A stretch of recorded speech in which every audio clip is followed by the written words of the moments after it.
This week, we give our final test results of the 2021 Genesis GV80. We share our car comfort pet peeves and are EVs more prone to damage when driving through high water? That and more next on Talking Cars.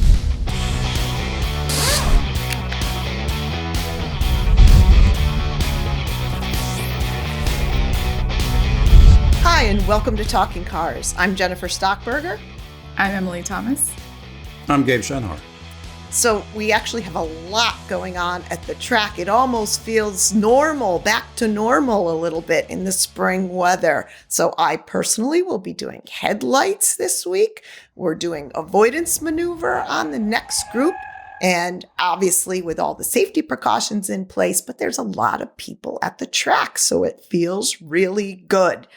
And this week, we also came out with kind of a new package talking about comfort. So if you're listening, if you're watching, I hope you're comfortable. I hope you have a snack and a nice drink. If you're driving, think about how comfortable you are. Is your seat comfortable as you're listening?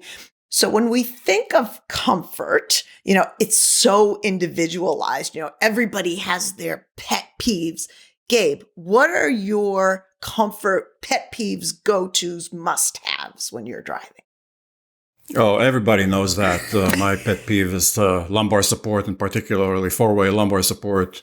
Lower back support is really important to me. And over the last few years, when my son was going to school in Ohio, we made the trip from Connecticut to Ohio about 10 times. And it's a 10-hour long trip, so we're going to switch drivers. And there were some cases where I discovered that the passenger seat didn't have the lumbar support that the driver's seat had. And I was quite miserable. And to the point that even one time, I think I had the Volkswagen Atlas at home. We were all ready to go. Cars were already packed. And I said something like that to my wife. Honey, guess what? We're taking our own car because it has passenger lumbar support. And I knew I'd be miserable on the passenger seat without it. You don't want a cranky Gabe for a 10-hour drive. No. Or Gabe's driving the whole way, one of the two. Yeah, exactly. But you bring out a good point. A lot of times the driver's seat has all these great things and this front passenger seat does not. So, Emily, do you have your pet peeves when it comes to comfort? Yeah, I have really sensitive ears, and so I hate when cars are super noisy, like when there's a lot of outside noise that comes into the cabin. And I've gotten out of cars at the track before and asked the guys, and been like, was this super noisy? And they're like, no, it was fine. And I'm like, okay. But really noisy cars, I hate that because when I get out, I have like this hum in my ears. Like it just really bothers me. And because I'm, a shorter to average at best height driver, I hate when I can't adjust the driver's seat properly. Like if the front edge of the driver's seat doesn't also adjust like independently, when I have to like bring my seat up really high to be able to see over the dash, but then I'm like tilted at this weird angle where I feel like I'm being pitched forward into like the steering wheel and I can't like adequately adjust, the thigh support, or like if the steering wheel doesn't telescope properly, right? I can't get into a comfortable, like it's like, do I make it so I can actually reach the steering wheel and the pedals, or do I choose like which one is more important today kind of thing? So those are like the small things that you're just like, oh, I wish I had this. And now I kind of have to like suffer and tolerate through it, So yeah. So Emily, you point out driving position as much as seat comfort, does it have the adjustability for reach and all of that, which is all part of what we talk about in this comfort package? So for me, you guys have touched on a couple similar. So me, I sit very upright, and for some reason I call it like the bus driver position. But a lot of times the seatbelt wants to be more outboard on my shoulder. So I really like adjustable seatbelt anchors at the top. And sometimes even when they're adjustable, they aren't adjustable enough. And I can't get them so it crosses, comfortably. And for whatever reason, when something isn't just quite right, to your point, Gabe, it just makes you crazy for those minutes. I also, Emily, like a lot of seat height. And when the roof line of the car is so low that I actually bring myself up into the ceiling and have to lower it, I don't like that either. So it's so individual. Everybody should make it a part of their test drive. Think about these things. Test drive is short, but think about all the little things like how would I feel when I'm on my 10-hour, trip to the University of Ohio? How is this going to feel? So Ohio State University, by the way. Oh, sorry. Ohio State. The Ohio State. Oh, that was bad. Yeah. The Ohio State. So yeah, how will it feel after 10 hours? So really think about that. So all of this is available at consumerreports.org, what to think about in terms of comfort. So hope you were all comfortable with that. So moving on to From the Track, we have our final test results of the 2021 Genesis GV80. Super nice looking car for sure. Just a reminder, ours we purchased was the 3.5 liter V6, stickered at $65,775. No slouch in terms of price, with the addition of a $5,200 advanced package, which brought some parking assist features, rain sensing wipers, the blind spot monitor, lexicon audio, as well. It's kind of interesting as some really kind of unique comfort features, what Genesis is calling their ergo motion seats that kind of make adjustments without you having to relax your pelvis, relax your back. So it's kind of funny that car is in when we're talking about comfort. So Emily, I'm going to go to you first. What are your final thoughts around our testing of the Genesis GV80?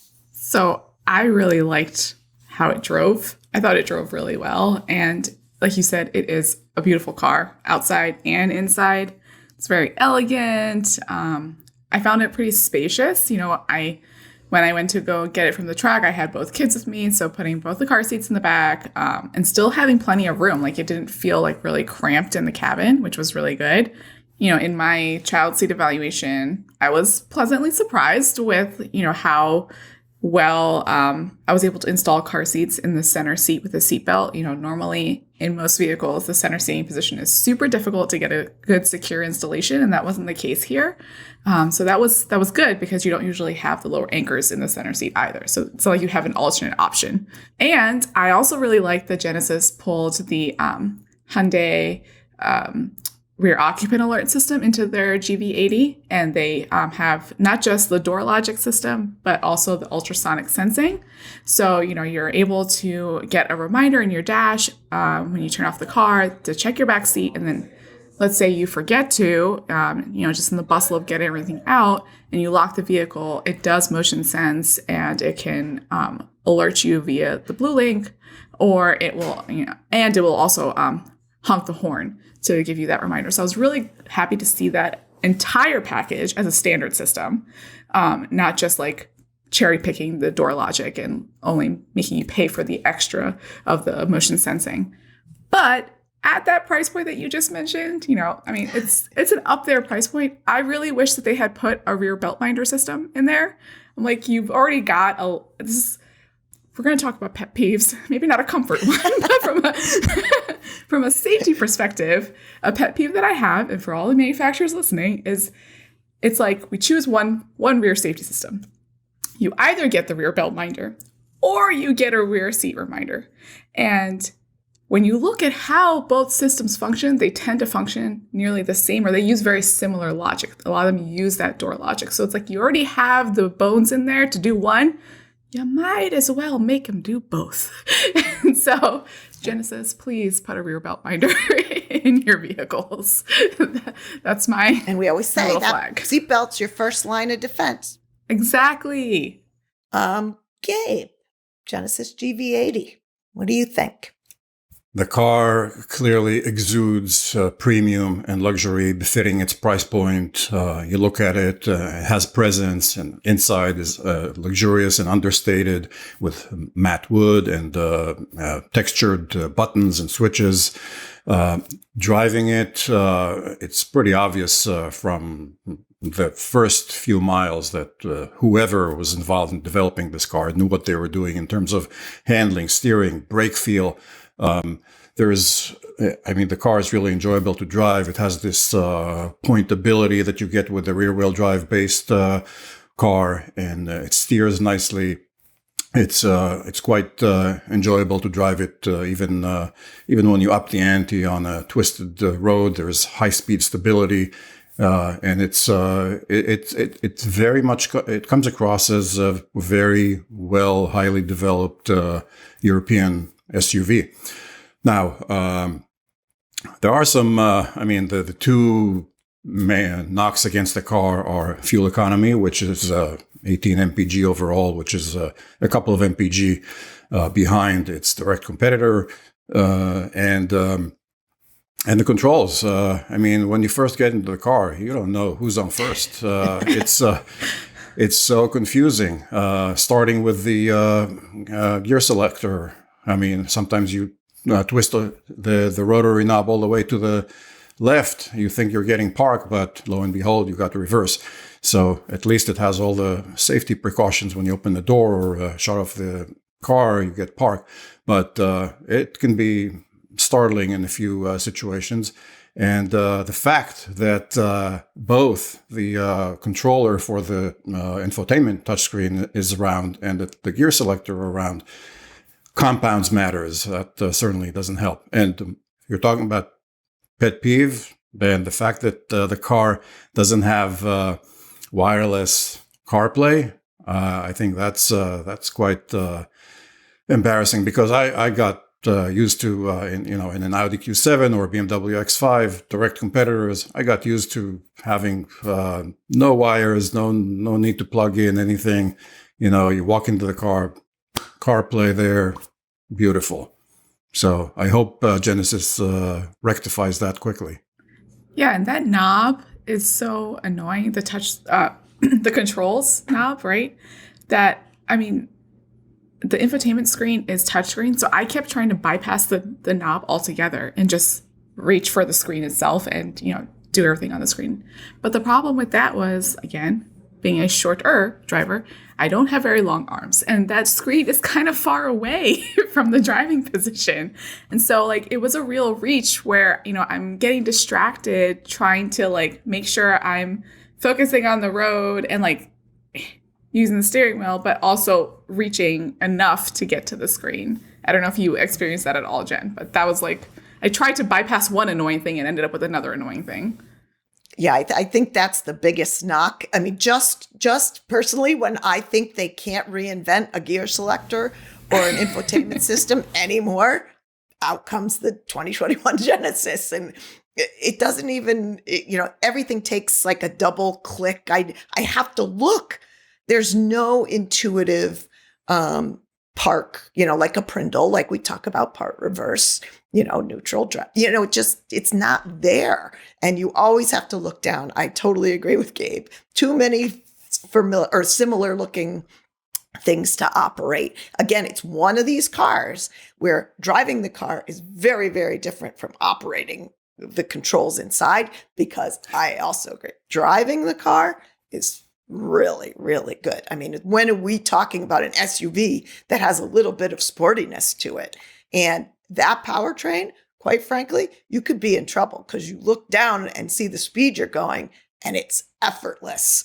It's so smooth.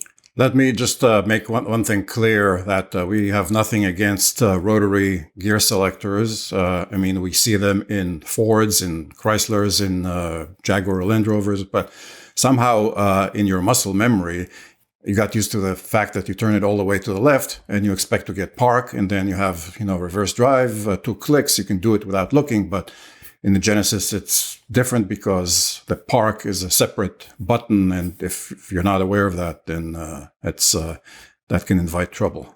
And many people are probably saying at this point, if you owned the car, you'd get used to it. But we actually had the discussion. Many of the aspects of this particular gear selector, we're not sure even over time that your muscle memory, because of the odd way it detents, the way it catches. But that's, something we surely talked about on this car. And these are things too, like kind of going back to the comfort that we were talking about before in the test drive. When my husband was getting his A3 and he went for his test drive, I told him, I was like, make sure you try to like fiddle with the radio and like, see where, the different controls are, even things as simple as, where's your windshield wiper stock, where's, the turn signal stock, the things that you normally need to be able to get to your headlights. If you find that it's like not intuitive for you and or that it is uncomfortable, like that's something to take into consideration before you purchase a vehicle. Absolutely. So kind of a dichotomous vehicle. Certainly, we have all the final test results of the 2021 GV80 at consumerreports.org. So check them out for yourselves. So before moving on, just inform or remind about the Talking Cars donation program. As you may know, Consumer Reports is nonprofit. All of the dollars for all of the testing we do, all of the content we do, the show come from either memberships or donations. So anything you can give is most appreciated. See cr.org/give Talking Cars to make a donation, and we much appreciate it. So moving on to your questions, keep them coming. 30-second video clips, text messages, TalkingCars@iCloud.com are one of our favorite parts of the show, of course. So our first questions comes from Jenny in Ruston, Virginia. I am ready to replace my 2003 Subaru Forester and recently reread the Consumer Reports article about the failure to crash test cars with dummies designed to simulate women's bodies. I am a 5-foot-tall woman and would like to know if any cars are rated safer for women when in a crash or have been tested with women's bodies in mind. So Emily, Jenny sounds like a stature closer to you. So do you have good advice for Jenny? Yeah. So to kind of frame it so you are aware of what is available in the current crash test programs, right? You have your regulatory testing that happens, right, in order for a vehicle to be able to be sold in the U.S. So there is crash testing there. And then you have your consumer information programs, IHS, and the NHTSA New Car Assessment Program, the NCAP program. So there are some specific crash tests that do have the fifth percentile female crash test dummy involved. So the NCAP side pole test has a fifth female as the driver, and that's the only dummy in the vehicle. And the IHS side impact test has a fifth female driver and a fifth female left outboard rear passenger. So those are the only two tests that have female dummies in the vehicle currently, right? Oh, and there's also the NCAP full frontal barrier test where there's a fifth female in the front passenger seat. So there are some vehicles, or there are some tests that do have a female crash test dummy. There are no crash tests that have an average sized female dummy.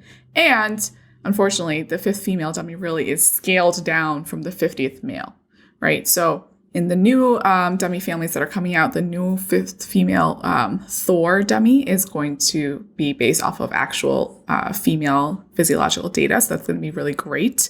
Really, the best advice to give you, Jenny, is even though we haven't had an average size female crash test dummy, women have still benefited from all the safety improvements that have happened to vehicles over time. And so what you really want to do is you want to make sure that you're looking for vehicles that have standard automatic emergency braking and forward collision warning. Because IHS did a recent study that we covered on consumerreports.org where they looked at, are there certain crash scenarios where women are at more of a benefit or more of a disadvantage. And so women are more likely to be injured in front or rear crashes. And so you want to make sure you do have standard AEB, standard FCW. And you also want to make sure that you're looking for cars that score good in the IHS moderate frontal overlap test or their side impact test. So really making sure you choose a vehicle that performs well in the crash tests that are currently available, as well as has these advanced safety features, is going to give you the safest vehicle for yourself now. And like we've talked about, even earlier in this episode, you want to make sure that, when you test drive your vehicle, that you are able to fit that seatbelt properly, because as we said, that is your first line of defense. You want to make sure that your driving position is good. These are all the things that matter and kind of provide this holistic safety for you as a driver. So that's the best thing we can tell you for now. Again, wrapping it back around to, as a short driver, Jenny may look for the adjustability, right, Gabe? She might need that four-way lumbar. You bet. Yeah, great answers. Great answers. Our next question comes from Mike on Long Island. Not far away, Mike. This podcast has pointed out the advantages of skateboard chassis designs in EVs with their battery running the length of the bottom of the car. But I wonder about the risk of taking an electric vehicle through a flooded road. Would an EV that might have some bumps and dings underneath run the risk of a short or a fire? Gabe is our EV expert. What do you got for Mike? Most EVs these days have a battery management system that is and thermal management system that's liquid cooled, and so the battery is surrounded by liquid anyway, and it has to be completely sealed and waterproof, and all the battery and all high voltage components are completely protected from any water. So you have nothing to worry about when you are encountered with a flooded road, and even to a depth of foot and a half, nothing to worry about. That said, though, I wouldn't dare wading into a swamp where you don't know what might be lurking under the surface there. You certainly don't want to risk rupturing the battery, because that can lead to tens of thousands of dollars of damage. Right. And to your point, with the crazy weather we have lately, that, certainly avoiding the flooded road is a good thing. In the first place, we've always said, if you don't know how deep that is, don't even try, because you watch this footage of people just being swept away by the current of some of these, flooded roads and heavy rains. It's scary, scary. Our last question comes from Joel in New York City. I am a fourth-year medical student and about to graduate in a few months. Wow, amazing, Joel. Congratulations. Attending school in New York City meant I had little need for a car. But now that I'm heading to Detroit for residency, I was wondering what your thoughts are on buying used versus leasing an affordable car. What makes more financial sense for a student coming out of college? For reference, my budget for a used car is about $12,000. Emily, being a doctor yourself, not a medical doctor, but a doctor yourself, what is your advice for Joel? So my best friend is a medical doctor. And when she was in residency, I was just thinking about it, listening to Joel's question. I would want her to have a reliable vehicle, right? So she's not like getting stranded somewhere late at night on the way back home after a long shift or on her way in, anything like that. And I'd want her to have the driver assistance systems that are available now, right? Like I would think that those would be super important. Things like the automatic emergency braking, forward collision warning, blind spot monitoring, even things like lane keeping assistance, where, it provides you that steering assistance to stay in your lane, or, a lane departure warning that if you're starting to drift, as you're getting tired, right, if you're starting to drift, that it's going to alert you to get back into your lane. Driver monitoring systems, those are the things that I think, whether you're looking to lease or buy used, that you should have at the forefront of your mind, because, having a vehicle that's going to protect you and help you protect yourself is going to be really important. So that would be my advice. Look for standard safety features. Yeah, you hear the stories about the hours of residency and, the coffee and the little brief nap. So and depending on how far away Joel lives from where his residency is, that could be a very comfortable time to just kind of fall asleep, maybe even. Gabe, any thoughts on the financial part, the leasing versus buying for Joel? Yeah, it's a financial question as much as it is a car question. And I agree with Emily for the peace of mind and the current safety systems. You'd want something new, but then you are into a lease and you're committed to, you're on the hook for $200-300 a month for the next 3 years, at the end of which we have nothing. So on the other hand, you can use the budget you have and for, a reliable, practical kind of car, I would probably try to find a circa 2016 Toyota RAV4. And that should serve you well. But if you're someone who, has, likes cars and likes driving a little bit, then I'd maybe go for a 2013 Volkswagen GTI to just have some fun in between those shifts. But then you're weighing some spotty reliability and other issues.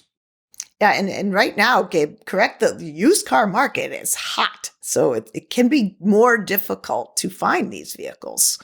It is, and prices tend to be higher than the official prices. Yeah. And so I was kind of, and again, I look back at my own personal, I was kind of leaning the leasing way, kind of combining what Emily was saying, getting all of those protective advanced safety features.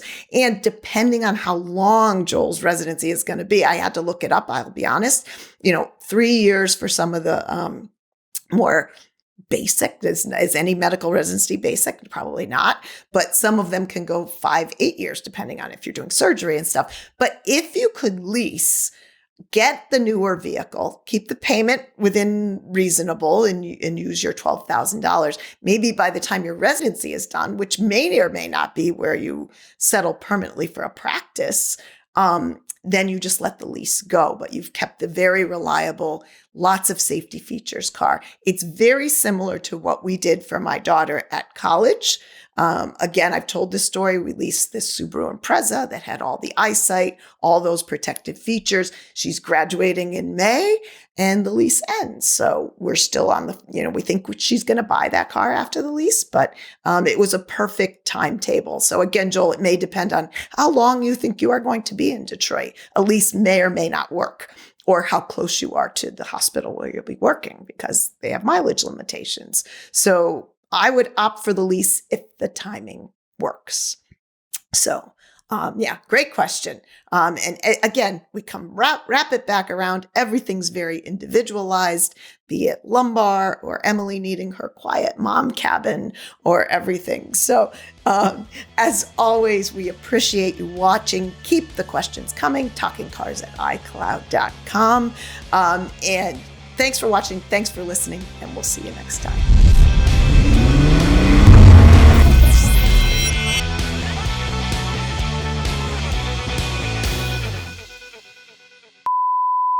I kind of said, thank you, multiple times, but that's okay.